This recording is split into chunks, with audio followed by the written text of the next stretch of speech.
সেভাবে না। আরে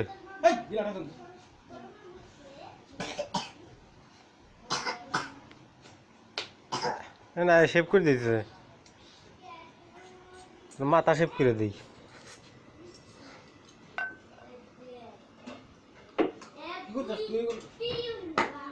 শেভ হইব, মাথার চুল বড় হয়ে গেছে। বেলবি নাকি রে টেপা? হুম, কে বেল হইলে মাথা সুন্দর দেখা যাইব।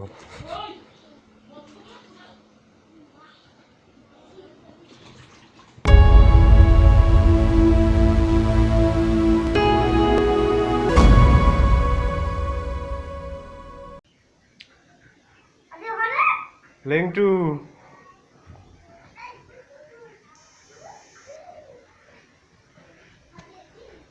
একটি গোয়াল ঘর, দুই সাইডেই জায়গা রাখা হয়েছে যাতে দুই সাইডে গরু বাঁধা যায়। এই সাইডটা আগে কমপ্লিট হবে, তারপরে হয়তো ওই সাইডে ব্যবহার আপাতত হবে না সেভাবে, কারণ সাইডে মাচা দেওয়ার একটা চিন্তা ভাবনা আছে। তো ভবিষ্যতে যদি গরু বেশি পালন করার ইচ্ছা থাকে তখন এই সাইডের মাচা যেটা দিবে সেটা সরাইয়া তারপরে আবার এই দিক দিয়েও গরু বান্ধা হবে। তো দুই সাইডের গরু বান্ধার ক্ষেত্রে যে মাঝখানের যে গোড়াটা, এই গোড়াটা কিন্তু তুলনামূলকভাবে একটু ছোট। হ্যাঁ, এটা আর একটু বড় দেওয়া উচিত ছিল, আমরা বলছিলাম, কিন্তু কোথায় যেন এক জায়গায় দেখছে, তো সেই জন্য আর এটা একটু বড় করা নাই। কিন্তু এখন বড় করার পরে বলতেছে যে ছোট ছোট লাগে। আসলে দুই সাইডে গরু পালন করার জন্য কিন্তু আসলে এই এতটুকু জায়গা কিন্তু যথেষ্ট না। মাঝখানে 3 ফিট আছে, তরমুজ করা হইতেছে। পরবর্তীতে এটার উপর দিয়ে যে বালিগুলা দেখতেছেন, এই বালিগুলা দেওয়ার পরে কিন্তু আবার আরেকবার তরমুজ করা হবে এখান দিয়ে।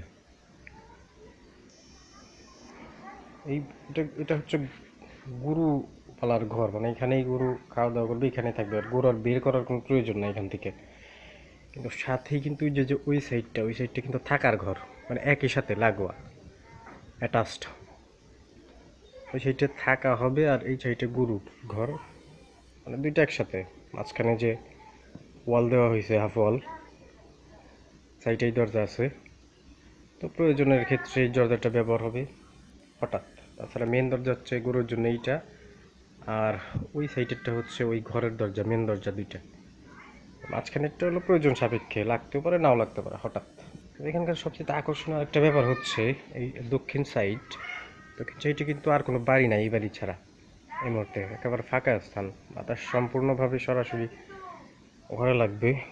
এটা অবশ্য মানুষ এবং পশুর জন্য অনেক গুরুত্বপূর্ণ, কিন্তু এখন যে পরিস্থিতি, বাতাস কিন্তু খুব একটা লাগে না। এত বাতাসের পরও বাতাস যদি লাগে না, না লাগারও একটা কারণ আছে, বাতাস পাস হইতে পারে না। এই সাইডে কিন্তু পুরোটাই আটকানো, এই সাইড দিয়ে পুরোটাই আটকানো, সুতরাং বাতাস আসলে বাতাস যদি বের হইতে না পারে, ঘরের ভিতরে যে গরম ভাব সেটা কিন্তু কাটবে না। তো পেছনে পেছনে ছোট্ট একটা পুকুর, সাইডে আর গাছপালা আছে, এগুলো সব কলমের চারা,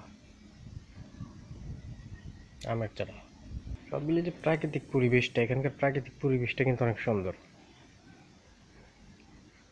বাতাস সরাসরি আসলে বাতাসটা ঠান্ডা, তার কারণে গাছপালা আছে অনেক, ছায়া থাকার কারণে বাতাসটা ঠান্ডা বেশি হয়। এতগুলো সুবিধা থাকার পাশাপাশি একটা অসুবিধাও কিন্তু এখানে আছে, সেটা হচ্ছে যে এই যে বাড়ি, এই বাড়ির ভিতরে কিন্তু সেভাবে বড় কোনো গাছ নাই, যার কারণে টিনের উপর সরাসরি সূর্যের আলো পড়াতে প্রচুর পরিমাণে গরম হয় টিন, আর টিন গরম হলেই ঘরের অবস্থা খুব খারাপ হয়ে যায়, ফ্যানের বাতাসটা পর্যন্ত প্রচণ্ড পরিমাণে গরম হয়। সুতরাং এটা একটা অসুবিধা বড় গাছপালা না থাকা। আবার আরও একটা অসুবিধা হয়, বড় গাছপালা থাকলে টিনের কিন্তু ক্ষতি হয়, গাছের পাতা পড়ে, প্লাস বৃষ্টির পানি, যখন বৃষ্টি শেষ হয়ে যায় পানি কিন্তু পড়তেই থাকে গাছ থেকে, সুতরাং টিনের উপর দিয়ে শ্যাওলার সৃষ্টি হয়, আর শ্যাওলা থেকেই মোটামুটি এক ধরনের জংয়ের সৃষ্টি হয়, যার ফলে টিন নষ্ট হতে থাকে। এটা কিন্তু একটা সমস্যা। যেমন উপকার আছে অপকার আছে, মানে সবটা জিনিসই আছে আর কি। এই হচ্ছে অবস্থা। আমরা কাজ করবো কি, এই যে গোড়াটা এটার কাজ আগে হবে, আর পরবর্তীতে যে থাকার জায়গাটা দেখালাম সেই জায়গাটার কাজ হবে পরে। মানে এইটা কমপ্লিট করার পরে হচ্ছে থাকার ঘরেরটা। এই সমস্ত জায়গা দিয়ে দুর্মুজ করা হয়েছে, এখন সমান্তরাল দেখা যাইতেছে এবং মাটিও শক্ত হবে, ভবিষ্যতে দাবার কিন্তু চান্স খুব কম। ওই সাইড দিয়ে দুর্মুজ করা হয় নাই, দেখেন এই সাইড দিয়ে মাটিটা আলগা, এখানে দুর্মুজ করা লাগবে। আর এখানকার কাজটা হবে এরকম, প্রথমে ইটের সোলিং বিছানো হবে, তার পরবর্তীতে সেই সোলিংয়ের উপর দিয়ে কিন্তু 3 ইঞ্চি পরিমাণ ঢালাই দেওয়ার কথা রয়েছে আমাদের। তাহলে দেখা যাবে যে এত সহজে, যতই লোড নিক এত সহজে কিন্তু দাবার কোনো ভয় থাকবে না। এই যে গোড়াটা এই সাইডে 4টা গরু বাঁধার মতো একটা স্পেস করা হয়েছে, ওই পাশেও কিন্তু তাই 4টা গরু এখানে আরামসে বাঁধা যাবে। কারণ এখানে গরুর একটা যদি জায়গাটা চাপাচাপি হয়ে যায় তাহলে গরুর কিন্তু অসুবিধা হবে, শোয়ায় অসুবিধা, দাঁড়ানোতে অসুবিধা, সেই জন্য একটু ফাঁকা ফাঁকাই রাখা হয়েছে যাতে গরুটা আরামে থাকে।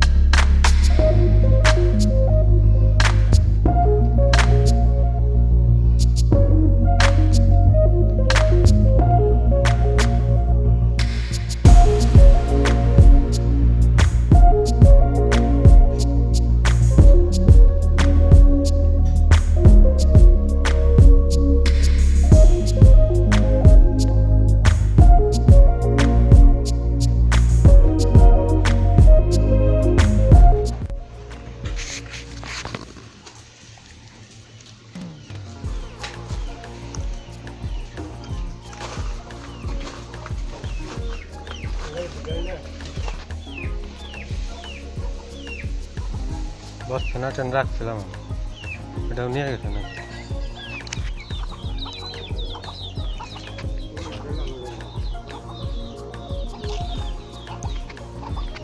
তাই না রাখলাম।